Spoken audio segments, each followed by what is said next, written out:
Pengertian nahi.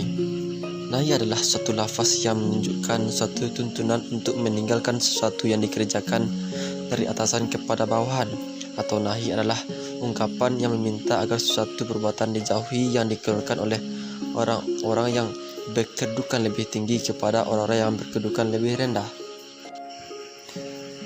Nahi menurut para ahli, yang pertama menurut Hasbi menyebutkan bahwa nahi ialah pekerjaan kita menyuruh, yang artinya yang diperintahkan oleh orang yang lebih tinggi dari kita.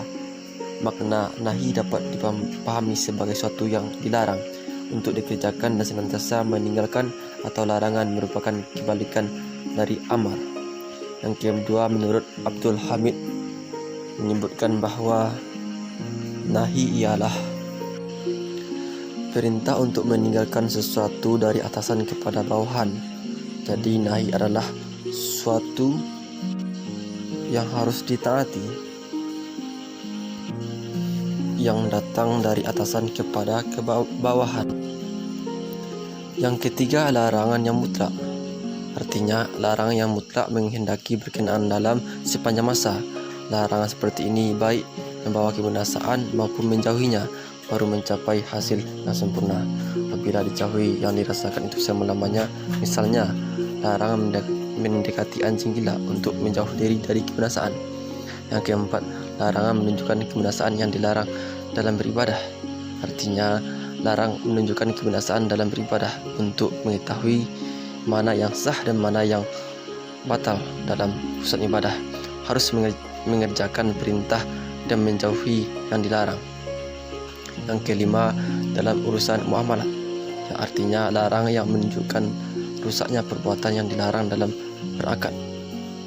Mengacu pada kutipan di atas, dapat kita pahami bahwa larangan adalah suatu lafaz yang dipergunakan oleh orang yang lebih tinggi kedudukannya atau tingkatnya, ditujukan kepada orang yang kedudukannya lebih rendah tingkatannya. Penunjukan atau tuntutan nahi.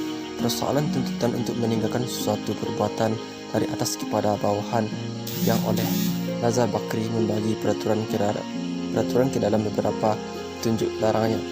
Yang pertama, untuk haram.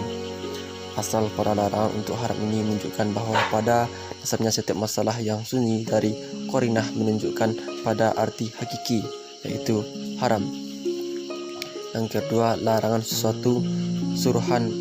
Bagi larangan dilarang dari sesuatu disuruh dengan lawannya. Jadi jika dilarang dari sesuatu, maka itu berarti suruhan dengan salah satu dari lawan-lawannya. Misalnya dilarang duduk di tempat lain, maka tidak duduk di tempat lain selain di sana.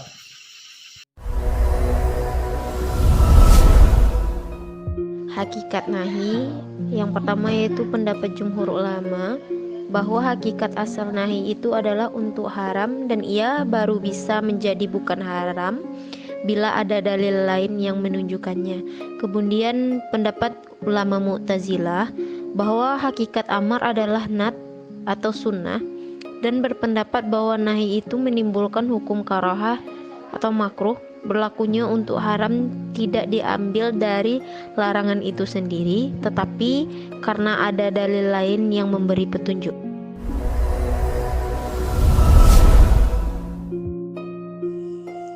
Hubungan timbal balik antara amar dan nahi. Amar tentang sesuatu berarti tuntutan mengerjakan sesuatu itu, sedangkan nahi atas sesuatu berarti tuntutan menjauhi sesuatu itu.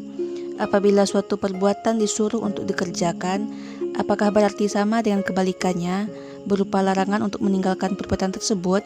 Atau dengan kata lain, apakah amar tentang sesuatu sama dengan nahi terhadap lawan sesuatu itu?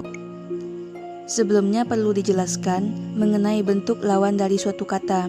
Bentuk pertama adalah lafaz yang hanya mempunyai satu lawan kata. Bentuk yang seperti ini disebut dengan alternatif. Umpamanya, lawan kata bergerak adalah diam.